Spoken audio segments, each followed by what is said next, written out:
Hi, happy Stampin'. Oh my goodness, I did it again. Okay, so if you saw the last 1 minute take, please forgive me, I screwed up. I had the wrong catalog in my hand. I opened the pages of the brand new catalog and went, wait a minute, and had to stop myself. All right, so backing up, I am Janice with Stampin' with Janice. Thank you so much for stopping by and watching my video. I'm going to say again, this is the last day of this catalog. I'm a little sad because with the change of the catalog goes some sets that I've really truly loved and are no longer going to be available, as well as some of the DSP I've really truly loved is no longer available.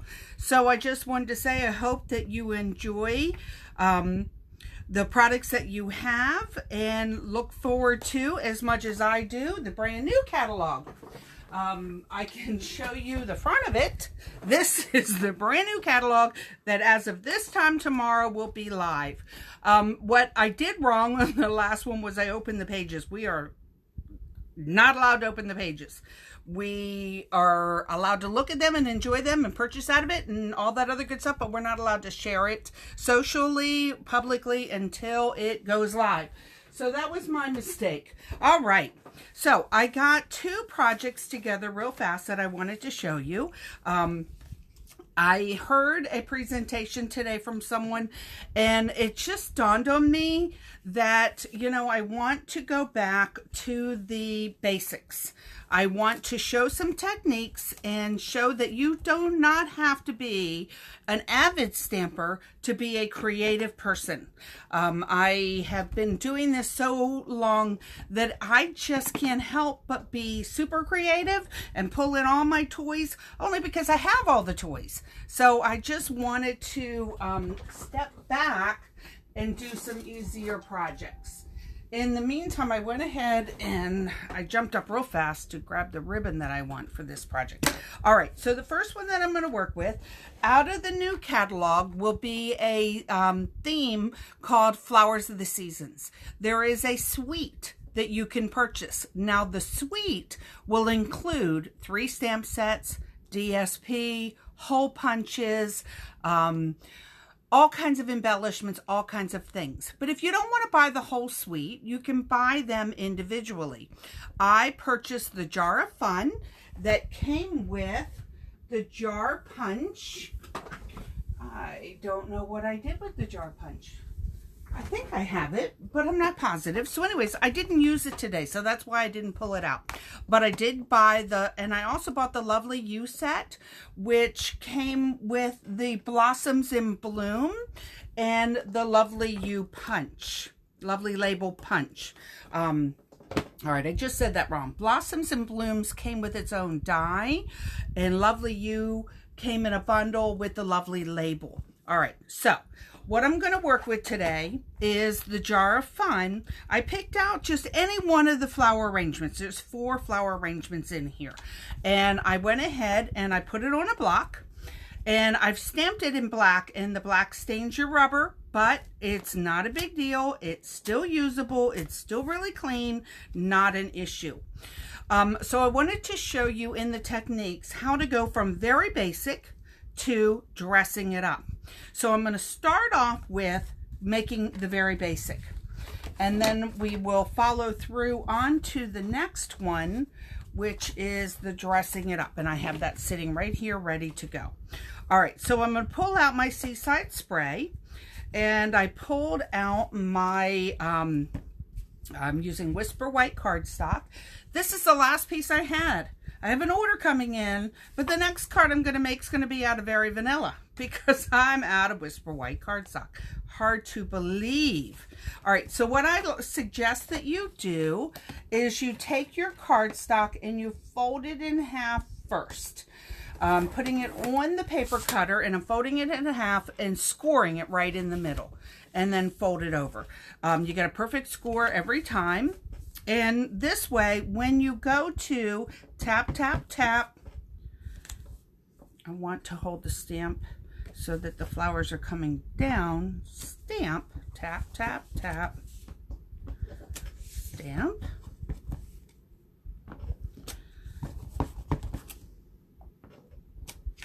at that. That's so pretty. Okay, so that's part of it already finished. I'm going to do this one more time. Make sure I'm holding my flowers the right way. Center this perfectly in the Seaside Spray cardstock. And then I'm going to add on each one of them, I'm going to use the same verbiage. The verbiage that I want to use today is let's cheer you up.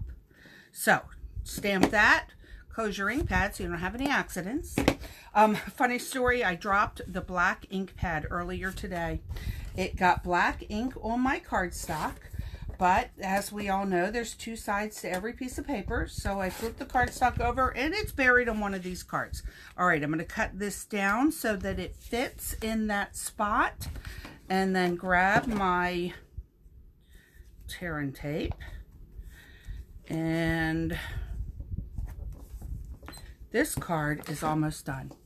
So this one is the perfect example of how you do not have to have all the toys, all the accessories, and still be able to make a card you personalized instantly in 20 seconds and you're good to go.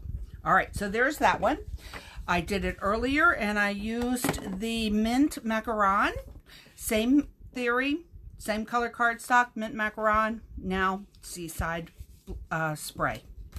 Okay, the next one that I did the same thing, but on this one I used the Sweet Sugar Plum cardstock and the Sweet Sugar Plum ink. This Sweet Sugar Plum cardstock is retired, as I have a red dot on here. So I'm just trying to use up the cardstock that I have because I love crafting, so I want to use what I've got. All right, and so what I did on this one is I stamped it on the white, and I watercolored in the flowers, watercolored in the leaves with a different color. Now, the two colors that I used on that are the two colors that I layered with. And so I went from the same step, one step further by adding a watercoloring technique. Easy peasy. All right, this is the next one that I'm going to make. What's unique about this is it's taking the same products that I used earlier, but this time I'm going to teach you a masking technique. Now, with the stamps that Stampin' Up! Provides, see on the picture where it has a solid image in the jar, solid image in the cup?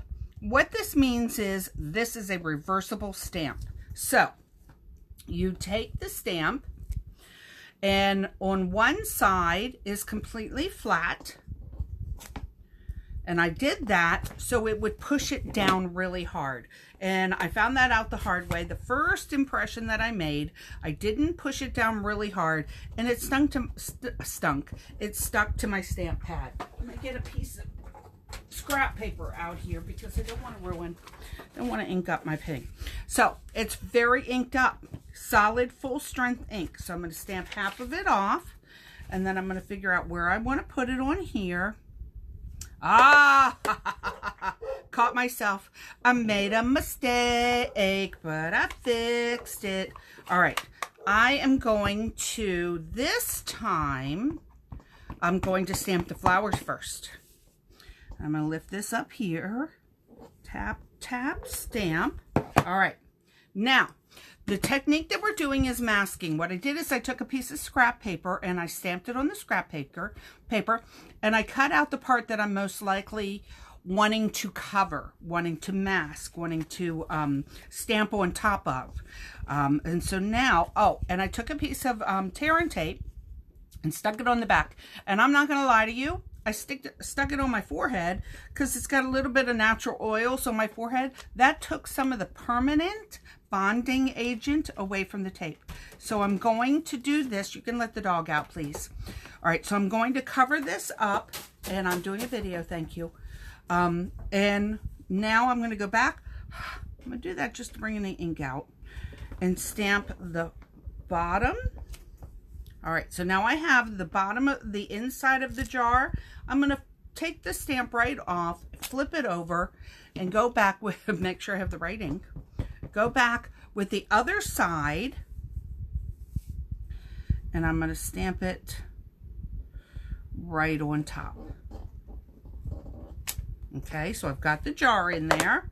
Now, if I lift this up, Look at that. Looks like the flowers are inside of the jar. Simple, basic masking technique. So let me close that up. Wait a minute. Yep, nope, I don't need any of that. So I'm going to come back with my watercoloring and open up my green.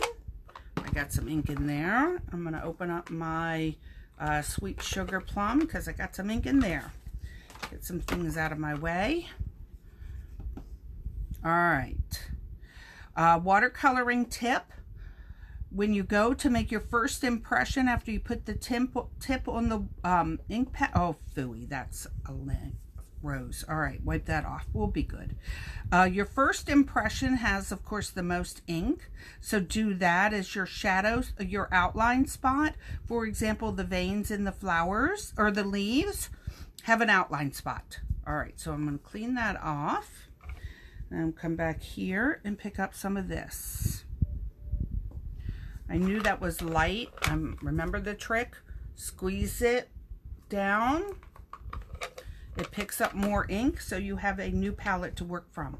This is going to be dark, so I'm definitely going to start in the middle on this. All right. Color this in. What's really cool about this is you can make these flowers any color you want. With the flowers of all seasons, we have hot pink roses, we have white roses, we have winter flowers. It's just got a beautiful array of colors involved. But these are the cardstocks that I pulled. These are the colors that I'm working with. And I'm showing you how easy it is. All right, I think my flowers are good. The more you do for add to this is just extra cosmetic. So I'm going to close that up. Now, I went one step further because I realized this is eucalyptus leaves blended in with the regular leaves. So I really wanted to separate them. So I'm just going to do a little bit of green. Touch it off of my paper because I don't want that to be really super dark, and go around and color them in. Watercoloring is my new favorite thing. All right, now this one, go back like that and blend that all in. All right, I wanted my eucalyptus to stand out a little bit. So that's why I did that. I'm going to come back. You know what? I think I'm going to come back with the green one here and dot these in. All right, easy peasy.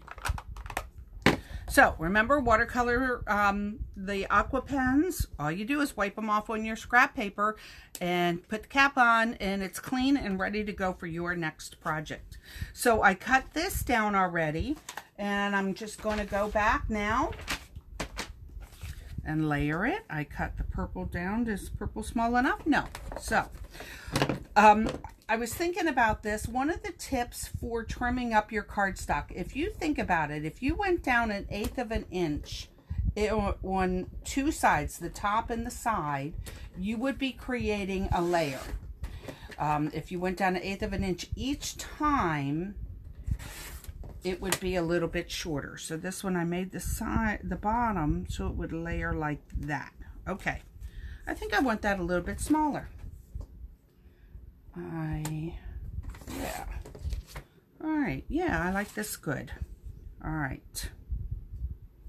So now I'm going to put this on here.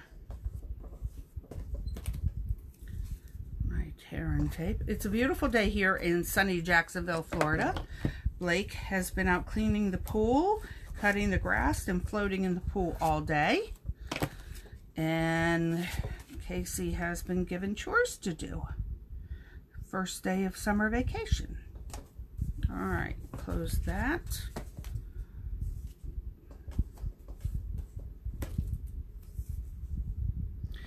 So we Stampin' Up! Demonstrators are super duper excited. This time tomorrow we get to go in and place orders for the items of the brand new catalog. quite a bit carried over. So we're not at a complete withdrawal, but it is going to be exciting to be able to get more items. Did you see what I did there? The cardstock wasn't perfect. If you put your finger underneath of it and you glide up, you should be able to lift it back up from with the tape on it. I'm going to put this over here and give me my score line. I've actually put it over there and tried to do the score line before and had the wrong piece, the wrong blade up and cut my card in half. Not what I wanted. All right, I've worked on time bows lately. And my last 2 bows today came out wonderfully. So let's see if I can do it while I'm recording. Of course, it's not going to tie the perfect bow. Let me start over again one more time. I picked this lavender color because I thought it blended really well with the colors. Look at that. I did good. All right, pull this down, pull this down. All right, fairly presentable bow for me. So what I'm going to do is I'm going to cut the 2 little pieces off so that they're the same length. All right, what I also found is if I put a little baby piece of tearing tape underneath, one quickie little look, you see how the masking technique looks? It has the it removed the top of the jar by stamping it on the scrap paper so that you can look like the jar is behind it. It's a very basic technique, but it's one we forget about. You know, there's just so many things that we could do that we honestly do forget about all the different things. All right, just like that. That card is perfect. All right, this time I'm going to stamp the Let's Cheer You Up right there. All right, another card, just like that. All right, so recap.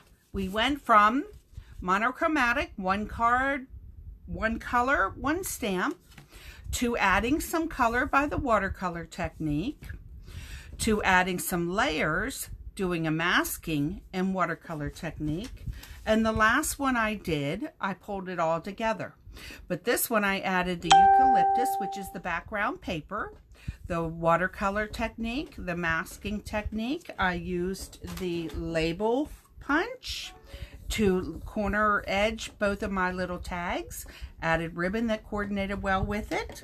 And just like that, we put together 4 cards? 2, 3, 4 cards in a matter of minutes. All right. So I just wanted to hop on and say hi, share this technique that we tend to forget about. Janice with Stampin' with Janice. If you do not have a demonstrator, I would love to play with you. I'm working on putting a class together where my friends come to my house and we play with all my toys and we work on practicing techniques. If you are local to Jacksonville and interested, let me know. Otherwise, if I can help you with anything, for example, getting a copy of the new catalog that'll be out tomorrow, I have a stack of them sitting right there. Do not hesitate to let me know. All right, Stampin' with Janice is out. Have a great day. Enjoy your Tuesday, and I'll be back again on Saturday. All right, thank you. Bye.